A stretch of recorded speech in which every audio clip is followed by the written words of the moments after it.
data yang di-grab dari sosial media secara umum. Ya. Alasan kedua adalah seperti yang kita lihat, data yang diperoleh dari sosial media itu juga data yang tidak memiliki keterbelahan lagi. I see. Semua netizen itu cenderung memiliki sikap yang seragam. Oke. Kan kalau kita mau lihat kan kecenderungan misalnya yang kalau kita mau belah lagi ada 58% mungkin pendukung Prabowo itu adalah pendukung Jokowi kan? Iya. Tapi ternyata data yang kita tarik dengan analisa big data tadi 90% lebih mereka tidak setuju dengan hasil uji Bareskrim.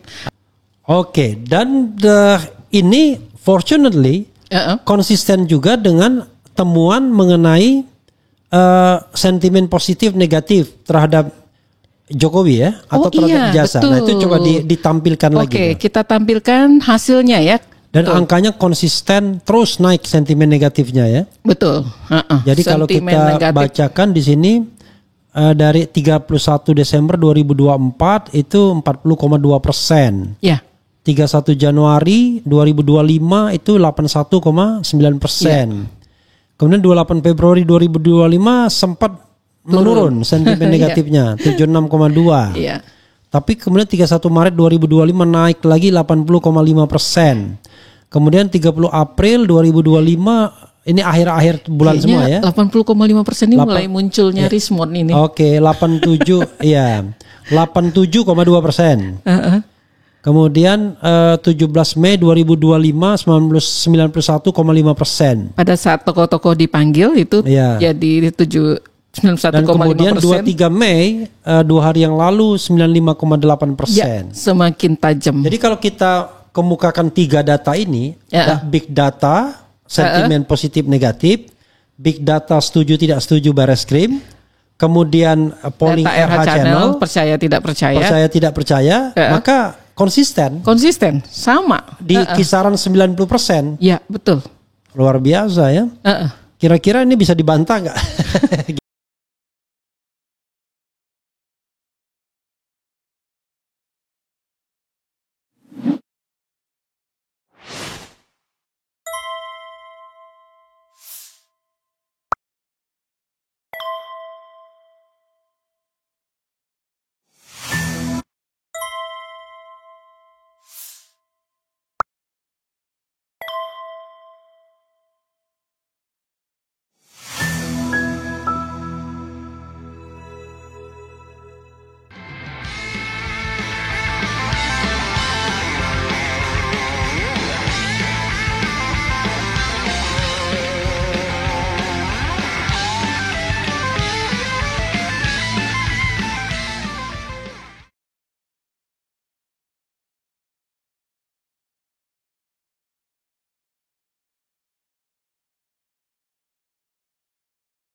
Assalamualaikum warahmatullahi wabarakatuh.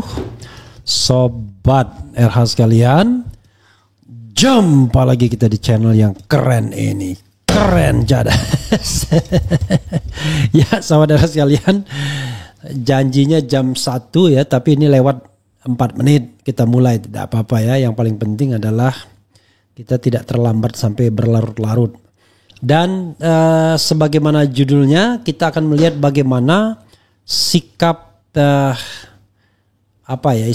sikap netizen atau warganet atau orang yang bermain di media sosial terhadap hasil yang diumumkan Bareskrim mengenai posisi ijazah Jokowi yang dikatakan asli setelah melakukan beragam penjelasan. Ada metode perbandingan, ada mengambil data-data atau dokumen dari terutama UGM dan lain sebagainya.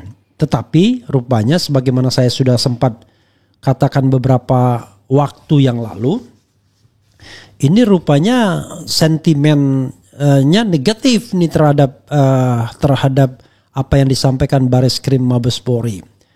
Untuk lebih jelasnya saya seperti biasa ditemani teman saya Liza. Assalamualaikum warahmatullahi wabarakatuh. Waalaikumsalam Bro Wati. warahmatullahi wabarakatuh. Oke, Liz, apa yang kita punya sekarang ini ya? Silakan Anda eksplorasi. Oke. Untuk mengukur apakah netizen setuju atau tidak terhadap hasil pengujian dari Bareskrim ini, kita menggunakan Kata-katanya setuju atau tidak setuju ya? ya. Oke. Untuk data ini kita kalau kemarin kan tanggapannya sentimen negatif atau positif. Iya. Kalau sekarang kita pakai setuju atau tidak mereka terhadap hasil uji Bareskrim yang menyatakan bahwa ijazah Jokowi tersebut adalah asli. Oke. Nah, mungkin pakai pengantar dulu ya. Oke, ke oke. RH, Ya. pakai pengantar dulu biar Nanti ditanya respon kalau kita metodenya nggak jelas. Iya, jadi biar netizen juga kan sebagian mungkin merupakan analis data yang paham bagaimana sebuah data diolah. Dan ini kita menggunakan bahasa pemrograman untuk menganalisa big data. Oke. Jadi data yang besar, yang sangat besar. Jadi data ini bisa jutaan bahkan bisa miliaran data yang diolah sekaligus menggunakan bahasa pemrograman tertentu. Nah, untuk ini, untuk mengukur kesetujuan atau ketidaksetujuan netizen terhadap hasil uji Bareskrim ini, bahasa pemrograman yang digunakan adalah Python. Sebenarnya banyak bahasa pemrograman, ya Rep ya, ya RH ya, kita Rap juga boleh, tapi RH aja ya. RH aja ya. Iya. Ya Sobat RH juga banyak sekali mungkin ya yang berprofesi sebagai data analis tahu ada banyak bahasa pemrograman yang bisa digunakan untuk menganalisa data yang sangat besar atau big data, misalnya SQL. Ada juga R, ada Python, ada Java. Kalau SQL itu biasanya digunakan hanya untuk menganalisa data saja, sedangkan R, Python, dan Java itu bisa untuk memvisualisasikan data juga. Jadi dia selain mengolah juga langsung bisa menampilkannya dalam bentuk visual yang sangat-sangat menarik. Nah, di sini Python adalah yang digunakan saat ini. Mengapa? Karena ini adalah bahasa pemrograman yang paling populer. Digunakan oleh jutaan analis di seluruh dunia. Dan dia paling populer, powerful, cepat, mudah dipelajari dan bisa di-download secara gratis atau open source. Jadi ini programnya tidak beli. Jadi kita langsung download aja secara free. Nah, tapi bisa dipertanggungjawabkan hasilnya ya? Bisa. Dan Python ini kan menggunakan coding. Tapi kita belajar codingnya juga relatif cepat. Kita juga bisa belajar coding dan segala macamnya bisa melalui AI dan sebagainya. Tapi saat ini sih banyak sekali ya tempat kursus belajar bootcamp atau apa karena data analis sekarang sangat dibutuhkan. Jadi banyak sekali sarjana-sarjana baru, fresh graduate mengambil kursus tambahan untuk menguasai bahasa pemrograman ini. Oke. Nah, selain itu bahasa pemrograman Python ini juga bisa digunakan di berbagai operating system. Bisa untuk Windows, Linux, atau Mac OS, kita bisa menggunakan Python. Nah, Python ini sangat kuat digunakan juga karena ada beberapa library atau fungsi-fungsi yang ada di dalamnya. Misalnya dia bisa untuk mengembangkan aplikasi berbasis web, bisa untuk data science atau data scientist, data analysis untuk pengolahan data, bisa untuk machine learning untuk pemrograman ya, juga AI, artificial intelligence dan robotics. Jadi banyak sekali fungsi yang terdapat di Python. Itu untuk awalnya. Oke. Selanjutnya mungkin kita sebelum masuk ke data ya, Sobat RH, kita juga akan menginformasikan beberapa pendekatan statistik yang digunakan untuk mendapatkan data-data tingkat kesetujuan netizen ini. Itu ada 4 terutama, yaitu Natural Language Processing atau NLP. Itu digunakan untuk memproses dan menganalisis teks, tweets, termasuk mengidentifikasi kata-kata kunci, sentimen, dan topik. Terus juga, sebentar saya masuk ke situ ya. Juga ada machine learning. Ini untuk semacam machine learning ini semacam bikin program. Jadi kalau kita sudah memberikan kunci-kunci apa yang harus dicari, dia bikin program nih. Algoritma machine learning digunakan untuk mempelajari pola dan tren dalam data tweet sehingga dapat memprediksi pendapat netizen dengan lebih akurat. Text mining untuk mengumpulkan, merespon dan menganalisis data tweet dalam jumlah besar. Sentiment analysis digunakan untuk mengidentifikasi pendapat netizen baik positif, negatif atau netral. Nah, ditampilkan Jido ya. Di slides berurut sih. Nah, bagaimana jika orang lain yang menganalisis data ini menggunakan metode yang sama atau menggunakan software yang berbeda? Mestinya hasilnya nggak akan berbeda jauh. Palingnya berbeda sedikit-sedikit mungkin karena dinamis ya. Misalnya netizen yang berkomentar lebih banyak pada kondisi tertentu gitu kan. Atau kita memang berniat untuk mengambil data yang dalam jumlah yang berbeda. Misalnya saya maunya datanya 500.000 aja komentar netizen cukup. Datanya mungkin akan tampil seperti ini. Atau kita pengen data dalam jumlah besar, lebih besar lagi. Dia akan berbeda. Tapi trennya mestinya sama secara umum. Jadi kita mau menggunakan software apapun, kita mau melakukan di saat yang berbeda, mestinya itu terlihat kecenderungan yang sama. Oke.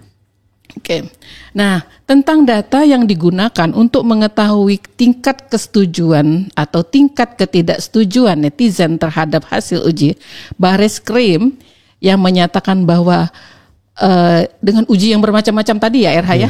Apa saja tadi ujinya banyak sekali pasti ya. Pokoknya yang jelas dia melakukan yang namanya uji komparasi. Uji komparasi. Dengan 3 ijazah. Kemudian menghadirkan data-data penunjang, ada KHS, ada pembayaran SPP, ada kartu surat bebas minjam buku, foto KKN kalau nggak salah itu juga. Foto KKN, foto wisuda dan lain sebagainya. Dan ada dipegang, diraba juga kan kalau nggak salah. Ada juga itu kayak duit katanya. Iya itu. Jadi dengan uji yang banyak dilakukan oleh Bareskrim tersebut, nah kita ukur komentar netizen ya, dari datanya ini merupakan komentar netizen yang muncul di Twitter, Facebook tentang data tadi ya, dan sosial media lainnya. Nah jumlah komentar yang dikumpulkan itu antara 1 juta sampai 2 juta. Analisa dilakukan pada tanggal 23 Mei 2025, sehari setelah Bareskrim mengumpulkan hasil penyelidikannya bahwa ijazah Jokowi adalah asli. Dan data pertama adalah pada pagi hari sekitar pukul 9 waktu Indonesia Barat.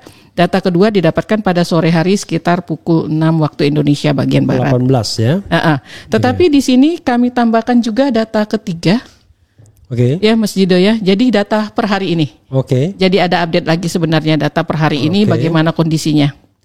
Ada, sudah dikasihkan ya? Sudah ada. Data per hari ini ditampilkan juga. Ya. Nanti pas lagi terakhir ya. Ya, kita ini dulu. Apa sih yang dimaksud dengan setuju? Pernyataan setuju dengan Bareskrim. Nah, kita kan harus memiliki kesepakatan. Apa sih yang dimaksud dengan pernyataan setuju dengan hasil uji Bareskrim atau dengan Bareskrim? Netizen yang memberikan komentar bahwa dia menganggap hasil penelitian Bareskrim tersebut adalah bukti yang cukup untuk membuktikan keaslian ijazah Presiden Jokowi. Jokowi aja ya, Presidennya sudah lewat ya. Kedua, netizen tersebut percaya bahwa proses penelitian yang dilakukan oleh Bareskrim sudah sesuai dengan prosedur yang berlaku. Yang ketiga adalah pernyataan setuju itu karena dia menganggap bahwa kritik dan keraguan terhadap hasil penelitian Bareskrim tidak beralasan dan hanya berdasarkan spekulasi. Itu yang menyatakan setuju dengan Bareskrim komentar-komentarnya. Nah, sedangkan komentar-komentar yang di-grab atau diambil sebagai tidak setuju dengan hasil uji Bareskrim adalah tidak percaya dengan hasil penelitian Bareskrim, masih banyak yang tidak jelas. Hasil penelitian Bareskrim tidak meyakinkan. Netizen tidak menerima hasil ini. Bareskrim harus melakukan penelitian ulang. Netizen tidak setuju dengan hasil penelitian Bareskrim dan hasil penelitian Barreskrim tidak objektif. Itu adalah pernyataan-pernyataan yang dikelompokkan sebagai tidak setuju dengan hasil uji Barreskrim, dengan pernyataan Barreskrim ya. Nah, dari pernyataan yang muncul di sosial media yang diambil tadi antara 1 juta sampai 2 juta komen netizen, itu didapatkan perbandingan data seperti ini. RH bisa melihat juga ya, sudah ya? Bisa. Oke. Jadi kita tampilkan dalam bentuk pie chart. Di sana adalah data pada pukul 9 pagi sehari setelah Barreskrim mengumumkan hasil ujinya tanggal 23 Mei 2025.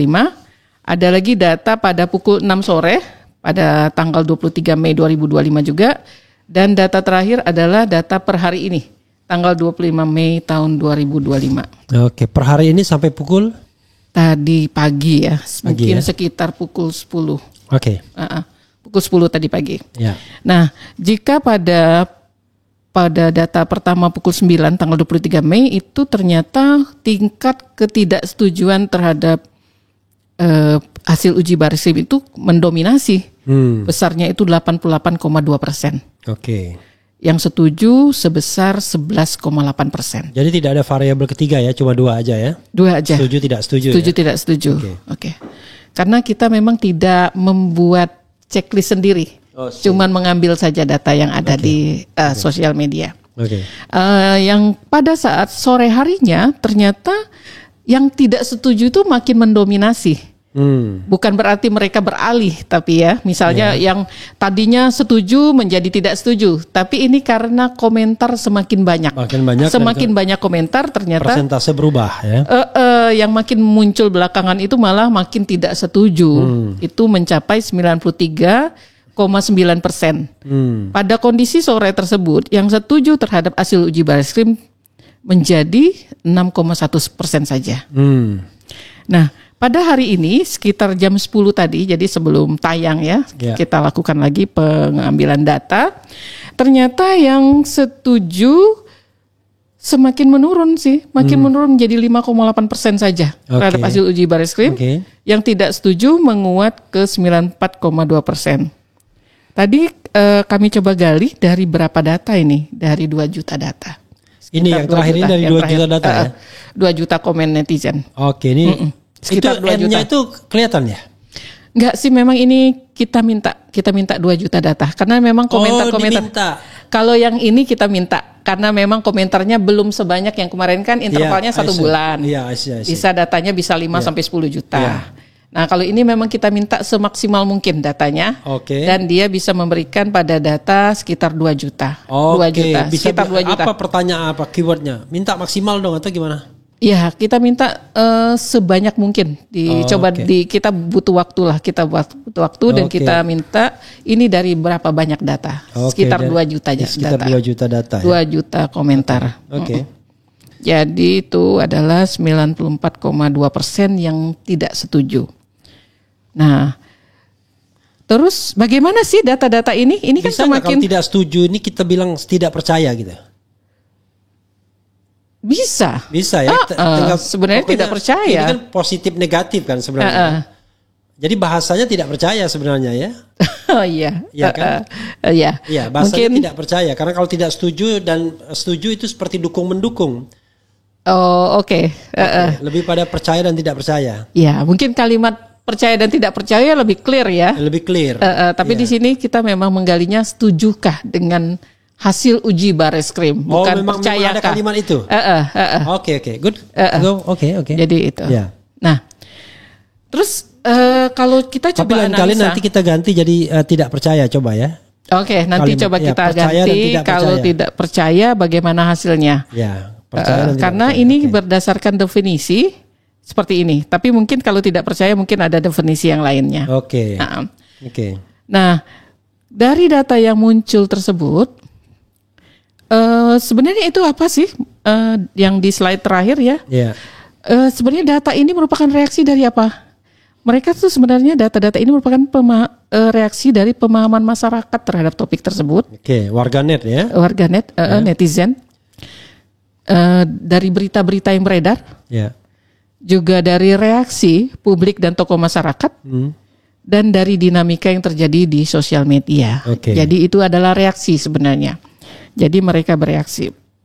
Nah, berdasarkan analisis tren, diperkirakan dari tren yang terjadi, tingkat sentimen tidak setuju itu kemungkinan akan tetap tinggi dan meningkat.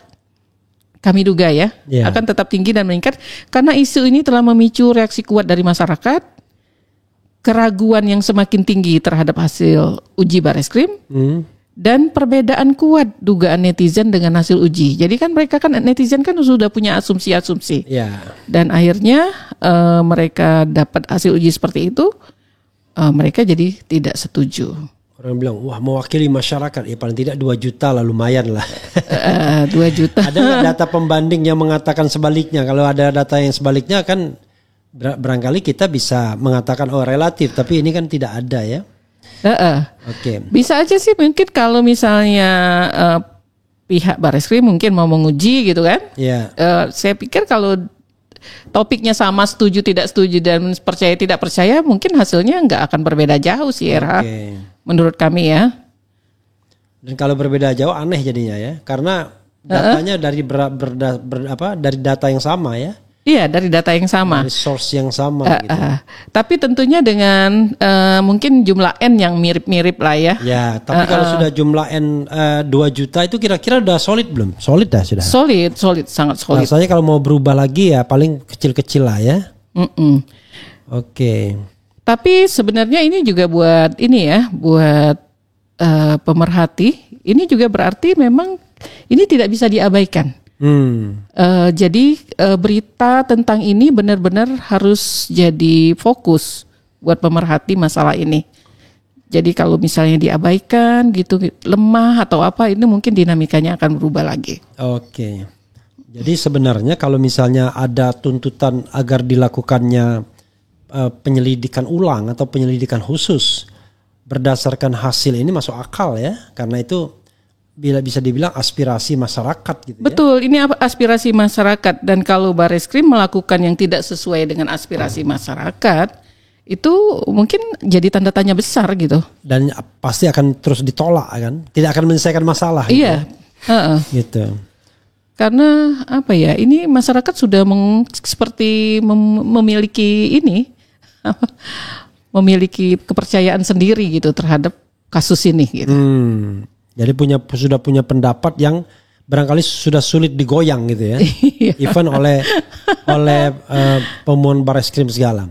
Karena kadang-kadang kita kan ingin memperjuangkan kebenaran dan keadilan. Kadang-kadang selalu pihak yang tidak suka mengatakan, oh itu subjektif itu, rakyat yang mana dan lain sebagainya. Makanya kita butuh data yang sifatnya kuantifikasi seperti ini. Jadi dikuantifikasi ternyata yang tidak setuju itu lebih dari 90% dari 2 juta data yang diminta kurang lebih gitu. Iya. Ini apa adanya. Dan itu secara statistik mining ya, bukan berarti. Bisa jadi kalau ada namanya tingkat error sampling. Ya. Ini mungkin cuma 0,0 sekian persen. Oke, karena besarnya data. Pertanyaannya adalah kenapa kemudian orang masih menggunakan survei untuk misalnya gini, bicara tingkat kepuasan. Karena saya merasa misalnya tingkat kepuasan itu kadang-kadang puas, kemudian cukup puas, ada kata cukupnya. Kemudian tidak puas, apalagi sangat tidak puas. Jadi ada gray area yang kemudian orang Indonesia rata-rata memilihnya ternyata paling banyaknya di cukup puas itu. Oh, oke. Maksudnya dari sisi survei, kenapa tidak orang melakukan big data ini saja yang barangkali jauh lebih. Oke, silakan. Oke, kalau saya bahas dari awalnya dari skala dulu. Ya. Biasanya memang skala yang kita pilih itu bertingkat. Kalau peneliti ya, researcher itu skalanya bertingkat. Biasanya kalau kepuasan itu kita mulai dari biasanya kalau 5 tingkat, 5 level itu mulainya dari sangat tidak puas. Oke. Terus tidak puas. Tidak puas. Bisa jadi cukup puas.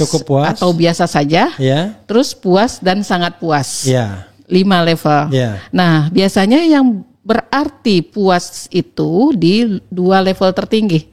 puas dan sangat puas. Itu Ya, istilahnya kalau kita iya. sebut top 2 boxes. Tetapi adalah level terkuat. Saya sering menemukan agak dalam tanda kutip ya agak nipu itu. Yaitu kata cukup puas itu dimasukkan ke dalam kategori puas. Nggak bisa biasanya. Cukup. Kan itu kan median sebenarnya kan. Median dan ibaratnya neither nor dia kan. Itu dia nggak dua-duanya nggak sebenarnya. Iya betul. Itu biasa saja lah misalnya. Iya. Kita kalau mau lebih clear taruhnya biasa saja. Tapi cukup puas itu dimasukkan ke dalam kategori puas. Ya, makanya untuk memperkuat rasa puas tadi. Makanya saya lihat wah ini agak nipu-nipu juga ya. Makanya kemudian tiba-tiba tingkat kepuasan 80% karena rata-rata cukup puas itu. Iya. Nah gitu. tadi RH bilang, kenapa untuk survei tingkat kepuasan misalnya terhadap pemerintah gitu ya, atau terhadap sesuatu itu kenapa tidak dilakukan analisa big data aja? Kan gampang gitu kan, tinggal nge-grab dari sosial media. Nggak bisa karena ini tidak semua orang, tidak semua target atau tidak semua konsumen kita. Kalau saya kan mainnya di marketing. Tidak semua konsumen kita menggunakan atau target kita itu menggunakan sosial media, atau tidak semua produk kita dikonsumsi secara digital. Jadi kita harus melakukan survei total terhadap orang-orang yang tidak menggunakan sosial media juga. Makanya quick count misalnya yang politik segala macam itu kita surveinya langsung biasanya. PIS namanya itu adalah face to face personal interview, atau bisa juga face to face sih, rata-rata face to face ya, dengan metode sampling rata-rata yang digunakan hampir semua lembaga survei politik itu adalah multi-state random sampling atau random bertingkat. Karena itu adalah yang paling minimal errornya digunakan. Jadi itu harus langsung ke lapangan. Saya sih ilmunya atau metodenya sih percaya sih, tapi cara ngolah data dan kemudian cara membuat pertanyaan itu yang membuat saya nggak percaya. Karena rata-rata kalau kita mau main kasih wilayah abu-abu itu. Dan kemudian ketika penyajian data juga begitu. Sebagai contoh misalnya, pernah orang bicara mengenai siapa yang paling berpeluang jadi presiden. Kemudian dibikin dulu analisisnya. Bahwa ini ada 3 kelompok.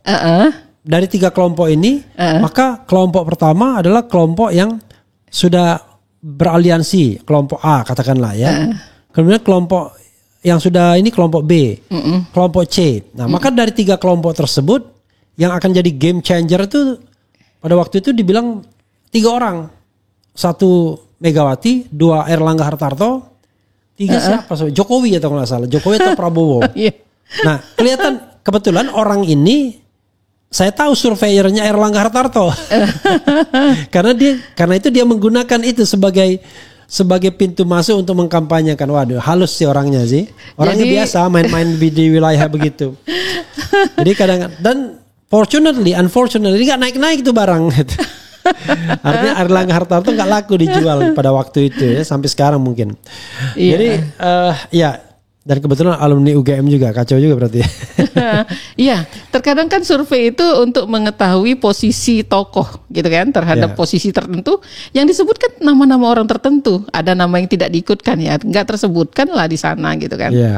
Ya pintar, pada waktu itu dihilangkan nama Ridwan Kamil sehingga nama dia masuk 10 besar. Ada lagi metode ini RH. Jadi mungkin kita sebutkan semuanya, ada 20 tokoh gitu kan. Nah, diurutkan nomor 1 adalah tokoh-tokoh yang dia inginkan tadi kan. Nah, dan terus kan orang-orang tuh ada kecenderungan memang akan memilih peringkat yang atas-atas saja, males ngikutin baca yang bawah-bawah. Nah, biasanya itulah. Ya makanya kadang-kadang tidak jujurnya di sana. Udah kita jangan jangan bahas itu lagi. Nah, sekarang saya punya data, Lis ya. Punya data yaitu polling. Polling ini dilakukan di RH Channel. Kita tidak tahu siapa yang ngisi polling tersebut. Pastilah mereka yang mengikuti RH Channel tentunya. Tetapi saya kan tidak bisa ngedrive mereka, mengarahkan mereka. Saya menggunakan pertanyaan yang umum saja, yaitu saya scrolling ke bawah karena dia tidak lagi berkembang karena sudah ditimpa-timpa yang lain ya. Tapi kita masih bisa lihat datanya. Data terakhir ya? Ya, data terakhirnya. Data terakhirnya itu ini. Pertanyaannya adalah apakah Anda percaya dengan keterangan polisi bahwa ijazah Jokowi asli? Kurang lebih sama kan? Sama. Ya. Iya, kalau tadi kan setuju tidak Ya. setuju. Yang bilang percaya itu N-nya 127.000. Oh, sudah sangat besar. Ya. Kemudian yang percaya itu 8%, yang tidak percaya 89%, yang ragu-ragu 3%. Nah, saya kasih variabel ragu-ragu. Iya. Kalau variabel ragu-ragu itu dibagi 2, maka 90% juga. Iya, mirip dengan Iya. data yang diambil dari Iya, data yang diambil dari big data Big ya. data, Kurang lebih sama. pengolahan big data. Oke. Pertanyaan saya adalah dari segi statistik, kenapa bisa ada kemiripan seperti ini? Yang walaupun sebenarnya itu logik saja. Yang tidak logik itu kalau beda kan sebenarnya. Ya. Tetapi barangkali bisa dijelaskan. Ada 2 mungkin penjelasan. Ya. Pertama, karena datanya besar. Oke. Data besar itu cenderung akan menjadi sesuai realita. Itu adalah apa ya istilahnya ya? Jadi justifikasi. Semakin besar data yang kita dapatkan itu akan cenderung mewakili kondisi yang sebenarnya. Oke. Itu adalah walaupun sebenarnya yang polling yang dilakukan di RA Channel itu adalah orang-orang yang memiliki karakteristik mirip dengan berita-berita yang ada di RH Channel Iya, gitu kan. jadi saya katakan bias RH lah. Iya. Kira gitu. Walaupun kondisi seperti itu Iya. terjadi. Jadi ini adalah sesuatu yang tidak terlalu maksudnya ada biasnya lah, ada Iya. bias RH-nya di sana. Iya. Tapi karena datanya besar, dia cenderung akan mendekatin realita. Itu Oke, adalah jadi justifikasi. biasnya itu minimal jadi. Iya, Karena biasnya jadi minimal. kecuali datanya cuma 1.000, itu biar bisa bias banget tuh. Iya, yang kedua alasannya kenapa data ini mirip dengan data yang diambil dari sosial media.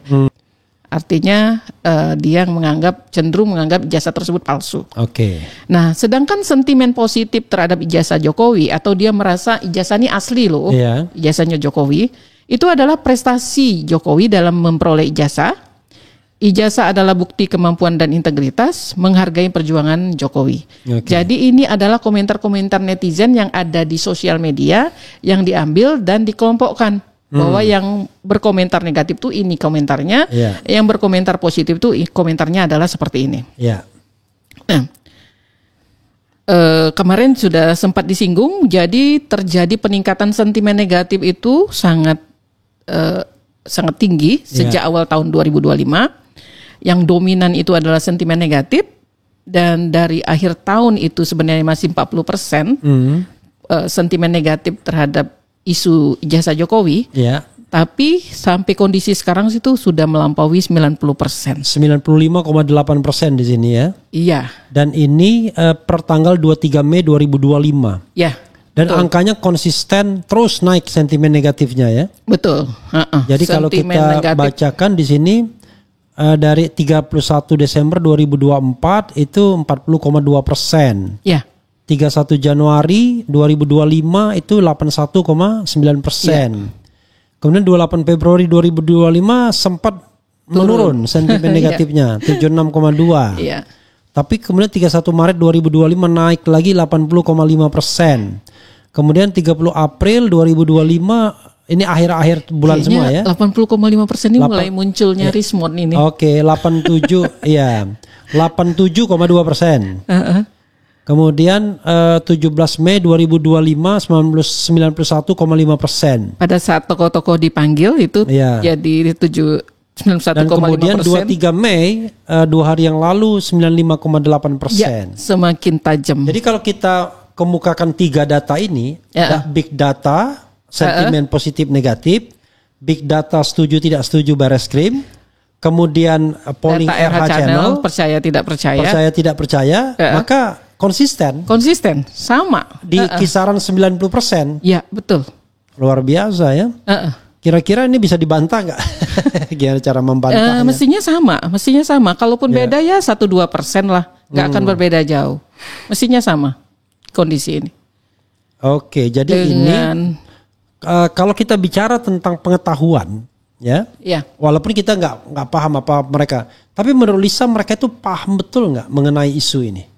Mereka yang kita presentasekan ini. Kalau yang berkomentar di sosial media, mestinya adalah orang-orang yang paham. Yang paham ya. Mestinya orang-orang yang minimal paham. dia ada perhatian gitu ya, nggak buta banget gitu ya. Iya, ada perhatian, nggak buta banget, dan dia paham dengan isu ini. Apalagi kalau yang berkomentar buzzer, itu biasanya walaupun tidak paham tapi sudah dituliskan tuh komentarnya. Dan kekuatan dari sosial media adalah karena kita mengambil semua data yang sangat banyak kan, sampai jutaan bahkan sampai miliaran bisa sebenarnya kalau datanya ada. Jadi buzzer berapa orang gitu yang harus dibayar? Nggak mungkin juga ya. Gitu kan? Itu sama dengan mereka kewalahan untuk membanjiri percaya di Refli Harun Channel misalnya. Karena dengan 128.000 komen polling gitu. Polling ya. Pengisi polling bingung mereka berapa orang yang harus dikerahkan kan? Iya. Kalau seandainya let's say saya tanya bisa nggak ya ini mereka berkomentar berkali-kali dengan device yang sama? Nggak boleh kan? Nggak bisa. Nggak bisa kan? Nggak bisa. Sama aja sama Refli Harun Channel. Iya, begitu dia sudah komentar di device itu dia selesai kan? Nggak bisa. Dalam hal ini polling. Kalau di komentar itu yang dihitungkan komentar. Nggak, I know kalau komentar. Tapi ini maksud saya. Bisa di polling nggak bisa. Nggak bisa ya? Nggak bisa. Satu ID satu orang. Ya, jadi walaupun kalau dia misalnya buzzer dikerahkan ya ambil semua itu iPhone mereka. Jadi berat. Kalau mau bikin 10 polling ya 10 telepon, 10 cellphone. Makanya kemudian walaupun bias Refli Harun karena datanya besar, ya ini masuk akal masih ya. Ya, memang kecenderungan data yang sangat besar itu nanti cenderung akan menggambarkan potret populasi. Ada kecenderungan atau potret realita yang sebenarnya. Ya karena saya lihat data. Walaupun kita tunggu sampai misalnya biasanya sudah normal tuh 50.000 apa udah normal tuh. Udah nggak berubah-ubah lagi. Udah stay di angka tersebut. Iya, jadi persentase itu ya kalaupun misalnya ada tambahan 20 ya bergeraknya kecil aja. Ya memang pada angka tertentu dia akan stabil biasanya. Stabil, ya? Oke, Sobat Era sekalian, coba kita bacakan list beberapa komentar Sobat Era sekalian soal ini ya. Jangan sampai kemudian mereka tidak merasa dilibatkan. Tapi sekali lagi banyak orang kemudian salah terka seolah-olah menangnya itu di komentar. Misalnya gini, saya kadang-kadang lihat betul tuh ada penggerakan buzzer itu. Kalau kita muncul di talk show televisi atau di media sosial ini tiba-tiba ada orang yang nah itu kelihatan tuh ya. Udah hafal ya era ya. Udah hafal tuh itu. Biasanya kalau orang yang tidak setuju yang intelek itu dia memberikan perspektif. Tapi kalau orang ngatain dan lain sebagainya itu biasanya buzzer itu. Iya. Itu karena dia tidak walaupun ada buzzer positif ada buzzer negatif ya. Buzzer negatif itu ya itu orang yang dibayar. Tapi buzzer positif itu orang yang yakin bahwa itulah kebenaran kan. Wah dia terus membela. Tapi dia nggak dibayar. Itu kita harus hargai mereka yang mendukung dengan keyakinan sendiri. Nggak bisa. Saya sampai diajak bertaruh oleh pendukung Jokowi katanya. Kalau ijazahnya asli minta maaf ya. Karena saya yakin ijazahnya tidak asli, ya saya kira ini permainan belum selesai ini. Karena belum ada sebuah forum yang sesuai dengan prinsip tata kelola pemerintahan yang baik, good governance, clean government, yang bisa mengkonfirmasi ini asli atau tidak. Karena forum Bareskrim itu forum yang tidak akuntabel kalau menurut saya. Karena tidak melibatkan pihak yang berbeda. Respon tidak diperiksa sebagai ahli misalnya. Kalau mau kan pihak-pihak yang berbeda diperiksa juga dong. Nah, ini kan tidak gitu. Jadi kedua sisi. Pihak yang homogen yang diperiksa UGM yang udah jelas membackup teman-teman Jokowi ya kan. Nah, itu nggak bisa cari orang yang punya pendapat berbeda dan ilmiah. Ya respon lah mestinya kan. Oke. Padahal Rismon junjungan channel ini lebih palsu lagi. Rismon. Oke, Lisa boleh komentar mengenai Rismon nanti ya. Oke. Siapa juga yang percaya Bareskrim? Kita rakyat Indonesia belajar dari kasus Jessica Wongso, KM50, kasus Sambo, Kanjuruhan, kasus Vina. Saya pribadi tidak percaya. Jadi jangan lupa ya, ada history mengenai tiba-tiba CCTV mati. Yang namanya Brigadir Yosua kalau tidak diekshumasi, tidak digali lagi kuburnya, itu barangkali tidak akan terungkap itu. Tapi untung ada seorang sosok pemberani, tante dia yang memoto itu. Ketika pada waktu itu Liz ya, kita cerita sedikit ya agak nyimpang. Iya, okay. Jadi kasus pada Sambo waktu ya? Iya, kasus Sambo. Ketika mayat itu datang di rumah Yosua di sana Sungai Bahar Jambi tersebut, lalu kan pihak kepolisian anak buah Sambo lah pengen langsung menguburkan. Alasan mereka karena ya tadilah pokoknya intinya ini sudah diperiksa oleh semuanya dan lain sebagainya. Jadi tidak boleh dibuka lagi, langsung mau dikuburkan. Lalu pihak keluarga minta izin agar mereka berdoa. Nah dalam berdoa itu tidak boleh ada orang lain.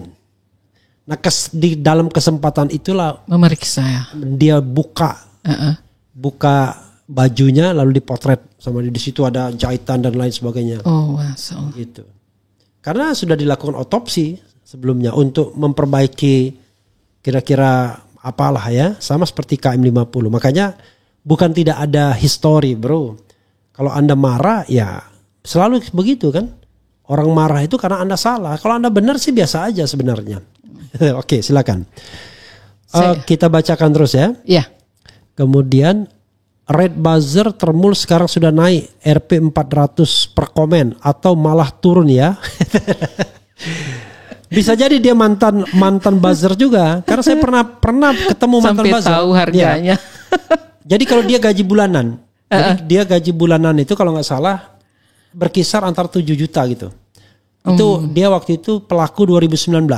Profesi menarik berarti kalau 7 juta per bulan. Iya, lumayan lah. Kerja dia adalah, tapi harus perform. Kalau tidak perform tuh di bawah 5 juta. Oh, gitu. Jadi dia kalau tidak salah dia pegang akun yang 500 akun, lalu 1000 tuh untuk hit and run. 500 akun satu orang. 500 akun itu harus dia hidupkan terus itu. Baik di Facebook, di pokoknya kerja dia ngejar Rizal Ramli. Biasanya keywordnya sama itu. Kata-katanya sama. Barisan sakit hati gitu-gitu. Pecatan, sama. Kalimat yang digunakan ke saya juga sama. Barisan sakit hati, pecatan, apalah, kurang lebih sama lah. Selalu begitu narasinya. Saya berpikir RH harus coba menenggelamkan kalimat-kalimat itu gimana ya caranya? Karena itu banyak orang yang bertanya juga, benar nggak dulu RH dipecat gitu ke saya? Oh enggak, saya bilang kayaknya mengundurkan diri kok RH. Enggak, tepatnya bukan begitu, gini Liz. Salah ya? Jadi yang saya mengundurkan diri itu sebagai staf khusus Pratikno, saya mengundurkan diri 4 bulan. Oh oke. Ketika jadi komisaris itu sudah 5 tahun saya. Cuman 5 tahun itu di 2 tempat yang berbeda. Jadi merasa sudah cukup gitu. Bukan, ya? Maksudnya gini. Memang pada waktu itu tidak dilanjutkan. Nah, masalahnya adalah tidak ada komisaris yang tidak diganti di era Erick Thohir. Semuanya diganti. Nah, pertanyaan saya adalah tidak spesial. Setiap orang diganti dikatakan dipecat itu kan aneh jadi. Karena hampir tidak ada yang kemudian masa jabatannya completed. Tapi kalau digabung ya 5 tahun lebih saya. Oh oke. Gitu. Lalu 2 kali dipecat tuh agak aneh. Kenapa? Saya udah tahu saya mau dipindahkan. Jadi hari ini saya diberhentikan, 2 hari lagi kan saya diangkat lagi. Tapi ya namanya buzzer kan tetap aja bilang 2 kali dipecat. Ya tapi sudah. Ini kok omongan itu juga muncul untuk Anies pecatan, bukan cuman RH. Makanya saya bilang itu khasnya para buzzer. Iya. Barisan sakit hati, gitu, pecatan Anda buzzer itu. Iya. Nah sekarang saya digoreng lagi. Apa gorengannya? Saya digoreng kalau saya takut mulai menyelamatkan diri, nggak mau dibilang pasukan pendukung Roy Suryo. Saya bilang sama mereka, saya ini sombong orangnya. Masa saya dibilang pendukung? Saya ini an independent person. Ya kan? Saya bilang I am a academician. Ya kan? Saya bilang I'm observer. Nah, kalau misalnya kita direndahkan, saya bilang I'm educated person. Saya saya punya S31, punya S22, salah satunya di Amerika, kemudian punya S1 UGM gitu. Masa saya direndahkan hanya untuk jadi pasukan bolo-bolo? Pasukan hore. Pasukan horenya Roy Suryo. Iya. Nah, ketika saya mengatakan, lah kok kurang kerjaan, saya bilang. Mendukung sama pendukung beda, saya bilang. Orang yang memanah tidak berarti dia pemanah. Orang yang menembak tidak berarti dia petembak. Ya kan? Iya. Orang yang main bulu tangkis tidak berarti dia pebulu tangkis. Iya. Nah, orang yang mendukung Roy Suryo tidak berarti dia pendukung Roy Suryo dalam pengertian Roy sebagai manusia. Idola. Iya. Mendukung dalam kasus ijazah palsu ini mendukung. Iya. Jadi yang didukung itu adalah isunya. Masa saya jadi pendukung Roy Suryo? Iya. Itu saya udah baca di beberapa berita kayaknya. Iya, tapi kalaupun saya melakukan klarifikasi itu nggak ada gunanya. Jadi saya bikin satu video saja dan kemudian diglorifikasi sama salah seorang komisaris yang pro Jokowi kan, namanya Dede Budianto. Jadi beritanya macam-macam, contoh ya. Nih, Refli Harun tiba ogah disebut pendukung Roy Suryo. Kemudian Refli Harun Refli Harun tangkapi soal Bareskrim. Lain lagi nih. Refli Harun tiba ogah disebut pendukung Roy Suryo CS, loyalis Jokowi, apalagi ini. Loyalis Jokowi tidak satu persatu buang body, buang badan. Banyak ternyata beritanya. Banyak beritanya. Nah, tetapi memang itulah cara Termul ya, cara Ternak Mulyono untuk mendiskreditkan orang. Makanya saya bilang ya sudahlah, kan yang paling penting saya bilang rendah sekali. Saya dibilang pendukung Anies saja nggak mau. Loh, tapi kan Anda kan tim sukses itu beda sama pendukung. Tim sukses itu atau tim kampanye tepatnya itu bekerja pada periode tertentu sampai selesainya Pilpres. Setelah selesai Pilpres ya sudah. Iya. Setuju. Kita balik lagi kepada pekerjaan semula sebagai kritikus, sebagai apa dan lain sebagainya. Iya. Perkara nanti Anies nyalon lagi di 2029 dan kita dukung lagi, ya itu soal lain. Iya. Kita berarti menjadi mendukung lagi gitu. Tapi kalau yang namanya pendukung tuh kayaknya jadi idola. Enggak lah, saya bilang. Iya. Saya dibilang pendukung Anies aja nggak mau, masa pendukung Roy Suryo.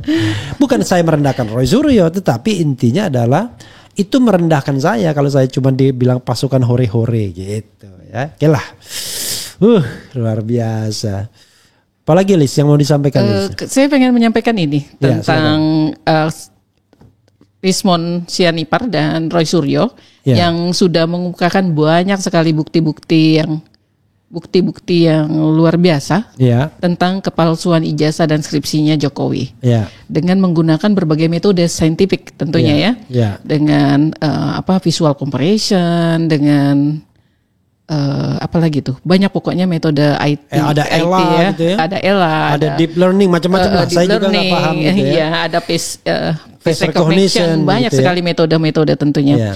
Dan ternyata malah Bareskrim hanya menggunakan metode bukti KRS gitu kan. Foto KKN gitu. Terus disentuh gitu kan ke bentuk ijazah tuh sentuhannya seperti apa, diraba gitu ya. Kalaupun dia melakukan comparison itu image comparison sama tiga ijazah satu kelompok itu. Iya, itu sangat clear sebenarnya. Kadang-kadang seperti tanda tangan Profesor Dr. Insinyur Ahmad Sumitro itu yang di ijazah Aida Winburi putrinya dengan yang ada di ijazahnya deskripsinya Jokowi itu sangat berbeda. Kasat mata saja berbeda gitu. Kasat mata, apalagi misalnya oleh seorang analis khusus untuk tanda tangan, itu kan memang ada keahlian khusus untuk itu.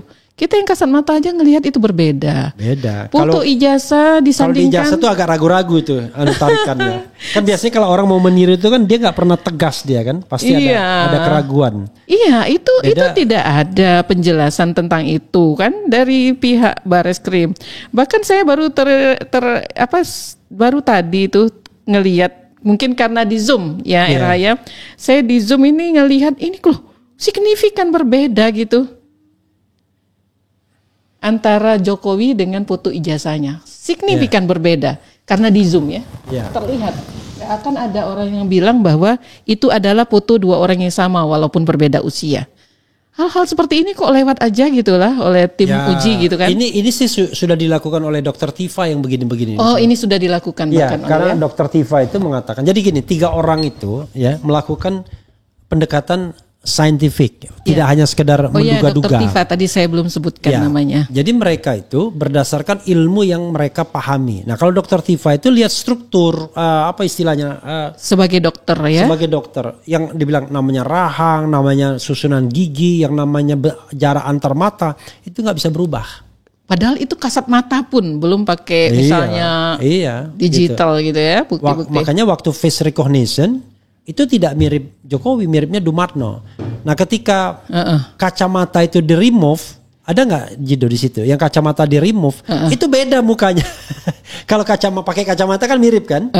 Nah, jangan salah, kacamata itu bisa saja menjadi kamuflasenya. Iya. Karena kacamata itu membuat orang berbeda kadang-kadang. Iya, betul. Apalagi kalau kacamata hitam, wah itu bisa beda banget orang. Begitu dibuka kacamatanya kok beda mukanya ya? Iya, betul. Gitu. Nah, ini kacamata itu ya kamuflasenya kacamata itu. Iya. Begitu, Lisa. Ada yang mau disampaikan lagi, Lisa? Cukup sih kayaknya. Cukup ya. Jadi intinya adalah kita berusaha melakukan pendekatan-pendekatan yang kalau mereka bilang saintifik, ya kita paling tidak juga saintifik lah ya. Saintifik ini.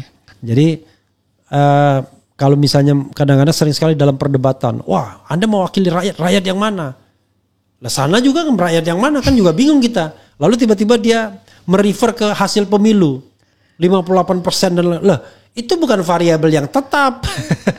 Tidak berarti kemudian setiap begitu variabelnya 80% yang setuju, mereka kemudian sana, wah itu 80%. Tapi begitu turun jadi 20% atau 10%, mereka bicara tentang 58%, ya, dipilih pemilu 58%. Jadi 58% pun juga a questionable angka juga. Belum tentu juga angka yang benar. Bisa gitu ya. jadi gini, mereka beranggapan bahwa ini cuma dikomentari oleh orang-orang yang bersosial media. Ya. Tetapi orang-orang yang tidak bersosial media itu tidak memberikan tanggapan. Tapi jangan salah, mereka ngobrol di warung kopi, terus ngobrol di dalam keluarganya. Itu bisa jadi walaupun mereka tidak berkomentar di sosial media, mereka memiliki sikap yang sama. Coba lihat, Liz. Oh, kamu nggak buka RH Channel ya? Buka ada? Enggak. Oh, ini coba lihat nih. Begitu di anu kan beda kan? Oh iya, beda sekali, signifikan, gitu ya. Sangat signifikan bedanya kan? Kalau di mirip, kalau waktu kacamata kan? Iya. Tapi begitu ini nggak mirip. Beda sekali, betul. Dan jangan lupa, ini mohon maaf ya, bisa jadi kemudian ada pengeditan juga jangan-jangan ketika dikasih kacamata, karena bentuk kacamata ini agak aneh sebenarnya kan, modelnya itu, gitu. Ya itulah yang terjadi. Tapi kita sekali lagi kita bicara tentang azas praduga tak bersalah. Cuman jangan pula kita menerima 100% apa yang disampaikan oleh Bareskrim. Kenapa? Karena secara ilmiah banyak hal yang tidak dipenuhi. Salah satunya adalah paling gampang, kata Rismond itu, metode ilmiah itu harus objektif, repeatable. Jadi bisa nggak misalnya dibuka metodenya dan kemudian orang lain bisa mengujinya. Nah, kalau ini ini harus bisa dipertanggungjawabkan, dan Lisa mengatakan siapapun boleh. Siapapun bisa melakukan hal dan yang angkanya sama. akan kurang lebih sama. Karena bersifat dinamis, jumlah yang berkomen mungkin mungkin bertambah atau bertambah lah ya, nggak mungkin berkurang. Tapi nggak mungkin balik angkanya. Enggak. Rasanya itu nggak masuk akal. Dari 90% jadi 10%. Oh tidak Tapi mungkin. kalau dari 90 ke 92 atau ke 88 itu masih mungkin. Ada peluang seperti itu. Oke. Luar biasa ya. Coba ini, apa lagi nih? Woi, dan para termul dan para buzzernya lu pada nguber setoran untuk bayar pinjol. Apalagi nih? Ijazahnya Mulyono palsu. Orang bahasa Inggrisnya cuman bisa talk that. Ini beda lagi ya. Jadi sebenarnya begini. Kita harus katakan gitu ya. Yang namanya palsu itu ada 2 kemungkinan. Memalsukan atau membuat palsu. Bagaimana tuh RH? Kalau memalsukan itu, ini ada dokumen aslinya, lalu kita palsukan, itu memalsukan artinya. Tapi kalau membuat palsu itu nggak ada dokumen aslinya. Ijazahnya nggak ada, tapi dibikin, paham kan? Iya. Misalnya saya kalau ijazah lisan nih, saya fotokopi ijazah lisan, saya ganti namanya jadi Refli, tapi nilai-nilai dan lain sebagainya semuanya sama, ya kan? Nah itu namanya memalsukan dari ijazah lisan. Tapi ijazahnya kagak ada, saya bikin sendiri. Nah itu namanya membuat palsu. Nah dalam konteks ini sesungguhnya yang dipersoalkan itu adalah mungkin saja membuat palsu. Jadi tidak ada ijazahnya tapi diadakan. Bukan ada ijazah tapi kemudian diubah datanya. Itu namanya memalsukan. Iya. Gitu. Tanda tangan untuk kita itu namanya memalsukan. Kan tanda tangannya ada kan? Yang punya. Kita memalsukan tuh. Itu namanya memalsukan. Tapi kalau tanda tangannya tidak ada sama sekali, manusianya tidak ada, kita baru bikin pura-pura namanya lalu tanda tangan, itu namanya membuat palsu. Nah kita nggak tahu apakah ini memalsukan atau membuat palsu, tapi nggak penting itu, karena yang penting adalah ini diduga bukan ijazah yang sesungguhnya. Nah, tapi ijazahnya sendiri bisa aspal, asli tapi palsu. Aspal itu semuanya sama, bisa jadi dari kertas yang sama, dari tempat yang sama, tetapi dia sesungguhnya tidak berhak untuk mendapatkan ijazah itu. Itu sama dengan yang baru-baru ini dibongkar. Ada ijazah banyak sekali, tapi jumlah skripsinya sedikit. Jadi ada universitas yang jual-jual ijazah, kan banyak kan gitu. Gitu ya. Jadi ya itulah, mudah-mudahan ini memberikan perspektif bagi sobat RH sekalian. Oke, final say closing statement Lisa. Apa ya? Oh iya, kan pengolahan data dari sosial media ini menggunakan metode statistik, ini merupakan data yang tadi disebut RH adalah scientific. Ya. Berharapnya Bareskrim juga menggunakan data ini ya, pengujian yang saintifik seperti yang banyak dikemukakan contoh-contoh yang dilakukan oleh Rismond, terutama karena dia sendiri adalah Rismond itu dia jabatannya adalah untuk forensik ya. Iya, dia ahli digital forensik. Ahli digital forensik. Berharap sih Bareskrim melakukan uji yang saintifik juga untuk pembuktian dari ijazah Jokowi. Demikian RH. Oke, ya saudara sekalian, sekali lagi ya, kita tidak menuduh, tidak menuding, tetap azas praduga tak bersalah, tetapi apa yang disampaikan Bareskrim itu jauh dari sempurna. Karena dia cuma mendengarkan pihak-pihak yang pro. Pihak-pihak yang memang dari awal itu ingin melindungi sepertinya seseorang ya yang pernah berkuasa. Jadi pendapat-pendapat yang berbeda dari Rismond, dari Roy Suryo, Dr. Tifa itu tidak didengarkan. Padahal kalau Bareskrim fair harusnya mereka didengarkan sebagai ahli dari pihak pelapor. Kan yang melaporkan TPUA. Kan mestinya diberikan kesempatan pihak pelapor ini untuk mengajukan bukti tambahan. Nah salah satu bukti itu sebenarnya keterangan ahli atau saksi. Dan itu tidak diberikan.